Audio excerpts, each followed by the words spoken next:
803-0550, the Bills. We expect to have requested permission to speak with Davis Webb. We expect to see that soon because they lost. Also, who else lost? The Rams. Could they approach Nate Scheelhaus? Sure. The Rams passing game coordinator, that could be. He's a name that's been out and interviewing, and they could call him and say, let's have a conversation. They could with Chris Shula too. Just an interview. That's right. So, in terms of what they'd be waiting for, or if they're going to wait for Clint Kubiak, I do not think it's a matter of you've got to let Kubiak know you're interested. I'm sure he's well aware that an opening for an offensive job, which I think they might be leaning toward, would want him. So I don't worry about the back channels. I posted a Twitter poll. You feeling like the Bills are going to get this right? And your three options are yes, definitely, just happy for new ideas, or I'm worried. Mm-hmm. And I guess I'm worried is winning with 60%. And as we get to calls here, I would just ask this, like, what are I'm not worried. What's everybody worried about? That it won't work? Yeah. I mean, plenty of hires might not deliver the Super Bowl and be good hires. I know it's kind of like Super Bowl or bust, but I don't know that I'm worried. Wouldn't you need, like, the way I treated that poll is, don't I have to need to be worried about someone specific to answer I'm worried? Right. If they're talking to Tomlin, I'm saying I'm worried. Yes, exactly. But they're not, so I'm not worried about that. Are people worried about the Rivers possibility? Maybe that's it. Should we be worried about that, or would that be just outside the box? You know what that sounds like? That sounds like a college football team that goes out and hires, a president, which is happening now in college football, or. Okay. It's very much also a hockey move, like a director. They'd have him be the CEO, right? Someone's going to run the offense, someone's going to run the defense, but he's going to be your CEO. He's going to be the front door of your franchise. Where do they get the idea? There's a good question. Yeah. Where does the Rivers idea come from? Does he call them and they say, sure, we'd never turn that down. Why not? Let's have a talk about it. Or does somebody bring the name up as, what if Rivers is the coach? Rivers and Allen apparently have a close relationship. This is something I've learned over the last couple days, too. So they have the same agent, too. Yeah, so, all right, they have a relationship on some level, and should I be worried about it? I could be convinced I should be worried about it, but I don't feel it right now. He's never coached. He was the offensive coordinator of a high school. But the idea would be somebody else would be, like, Dable would be the coordinator in that spot, I think. Okay, so that's right. So is that less scary? A little bit, yes. I would say that's less scary, but still risky nonetheless. I mean, does he know how to build a training camp program, or like is he going to bring people in to like guide him along on that? Like, I don't know. I feel like the idea of him learning this as you go when Allen is 30 and you're trying to get over the hump is like not the time. Like, I'm not saying he can't be a coach. It's kind of like a more extreme version of maybe Udinsky for me. Like, I got to watch you learn this as we go and hope that you know what you're doing and that you're good at it because you were a quarterback and watched it for 20 years. I know. You might be good. He might be good at it, but I'm going in with so much unknown when the team is ready to, like, go win. It's all about go win. He's not coaching. If the Browns want to hire him, that makes sense. But I don't know. The team being ready to go win, in what sense? The roster? No, the quarterback. Or the quarterback and the fans. Like the quarterback and the age of the quarterback. Like, you're not giving him 2 years to figure out how to be a head coach. I'll tell you right now, if you told me I could get a Chris Olave level receiver, you can name whoever you want as the coach. I don't care. And that's very on brand for me. But I do think the thing that has stopped them the last 3 years is that. I don't think it's been McDermott that stopped them. I think it's they need somebody to catch the ball. All right. Not only catch the ball to help them get to 1 seed and catch the ball to be a better team and be more explosive, but to catch the ball on the last play of the season. Finish catching the ball. Have it in hands, hold it in hands, get up for the next play. Like, I think that they are that player away from having already been to one.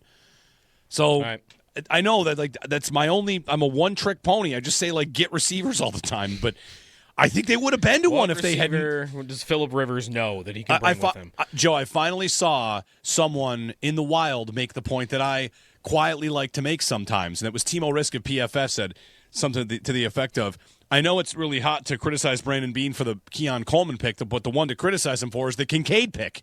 And I think, like, yeah, finally, like more. He's a good player, but that was a detour. You didn't have to take.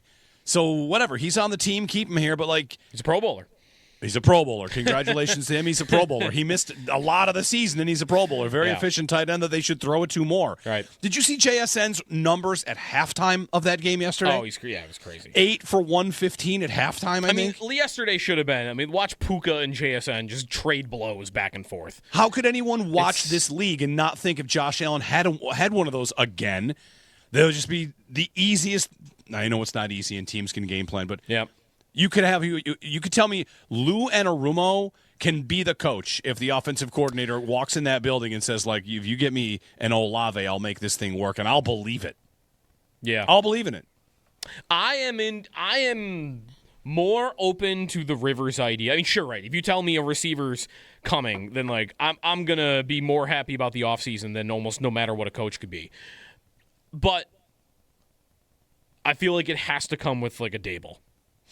It has to come with a Dable. A proven play caller? Yeah, I need that. If he's going to be my head coach, but you tell me I've got a play caller that I trust is good at it, and you've added the things that I think they need to add at the roster, like, all right, I'll be in a good place going into next year. But that have to happen. It can't be Rivers as your coach and like, okay, we're going to start the OC and like now they're hiring the quarterback from his high school. You know, like right, like we mentioned Udinsky. Like, what does Udinsky need to maybe get another head coach job if he doesn't get one in this cycle? I think Jags would have to maybe sign off on this. But like lateral move. Like, I don't want Rivers and Udinsky. Like, I don't want you to promote Ronald Curry. I don't want, him to bring in some unexperienced. Like, I need to have like offensive coordinator is super critical if you hire Phillip Rivers as your head coach. Listen, this would be a good question for Sal, who we're going to talk to at 8. We'll get some calls in here. Because Bobby Babbage got head coaching interviews, right? With the Dolphins, I think, last year. Or he was about, okay. Yeah, and we wondered about calling plays. There was this big conversation in Babbage's first year where maybe Sal's going to lay this out for us. Maybe he got interviewed for the Dolphins' defensive coordinator job, and he was the Bills' defensive coordinator. That's what it was. And what ultimately happened was he stayed, and we wondered, does that mean he's calling plays? Yeah, the Dolphins wanted him for defensive coordinator interview, and he was the linebacker coach at the time, and then the Bills promoted him. Right. But the Bills not only promoted him, we would have thought, are you going to let him call plays? And this is the Grant Udinsky thing. Like, if the Bills were to call and say, we'll make you our OC and you can call plays under Phillip Rivers, again, we're like piecing this together, would the Jags then have to say, we're going to let him call plays, right? Because it is a lateral move, but if you're a coordinator that is under an offensive play caller, what are you supposed to do? You eventually got to go somewhere and call plays. So... All right, we'll get more calls in here. I think it's interesting. Rivers with somebody else. I mean, how's Davis Webb any different than Udinsky? Is he? He's a guy he is. Other than he has an Allen relationship. That's the difference in terms of the risk. To me, it's the same because it's bright mind, young guy, could go really well, could be great at it. I just haven't seen the play calling aspect yet. Yeah. So for me, those two are very, very similar. Rivers feels different, just because it's more about. I don't really know what it's about. I guess it is about the CEO part of it. He also is 15 years older than Davis Webb and Grant Udinsky, by the way. Mm-hmm. He's a leader of men, right? We think. Like the finger quotes. Like, you got to find one of those. The players would probably love it, right? I think, or would they think it's a joke? They probably would love it, right? He's a Hall of Fame or soon to be Hall of Fame I mean, maybe he makes the Hall of Fame while he's Bills head coach. He would be like as high profile, a respected name you could like. Would they respect Rivers more than they would respect Udinsky? going in? Or it's a great question. They might actually, because they all know who Phillip Rivers is. And there's something that I just like to point out how often we don't know this, and I don't know either. McVay, when he got the job, was some young hotshot coordinator, and listen to Andrew Whitworth talk about McVay sometime. The first time he walked in a room and met with that guy, he's like, I'll follow that guy. Like, right away. I don't know, does Grant Udinsky have that same kind of gravity? I don't know. But McVay, people say that he has it right away. Doesn't matter. Some young guy, what's he know about football? 5 minutes later, whatever you say, sir. Like, this guy's a genius, and he's going to have us in the right spot. More phone calls here. We'll get some in. Bobby in Niagara Falls. Bobby, good morning. Hi, guys. I can't tell. Did Jeremy step out of the studio, or am I hearing Jeremy right now? I'm here. He's there. Okay.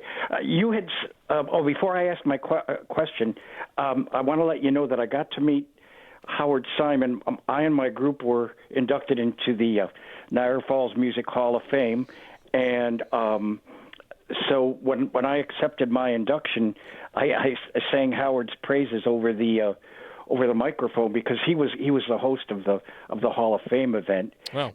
And I said that he was a great analyst and a great sportscaster, and I got to talk to him after the event.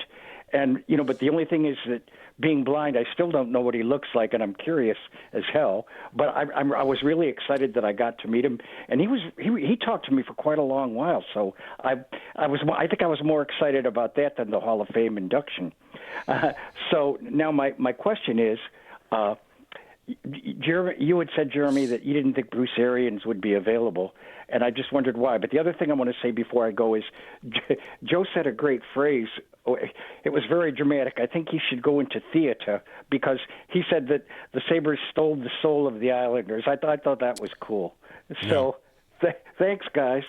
Thanks, Bobby. Yeah, on, thanks, Bobby. On Arians, he is flat out taking shots at the Bills for what they did. Yeah. And at Brandon Beane, and saying, how did that guy get a raise? They don't have any players. So I love the idea. I think he'd be a great idea, but I don't think it's going to happen, and I'm not even sure he's even considering coming out of retirement. No, he's also 73 and hasn't coached in 5 years, so I would guess he's probably done for his career. Yep. It is worth wondering, like, we don't get in on these interviews. What do the candidates say when asked, what do you think of the roster? What do the candidates say? What questions are asked? The Browns are asking their coaches to take tests. The SAT? What are they taking? Like, they're taking actual tests? Was it the SAT? I saw they were having them they were doing something.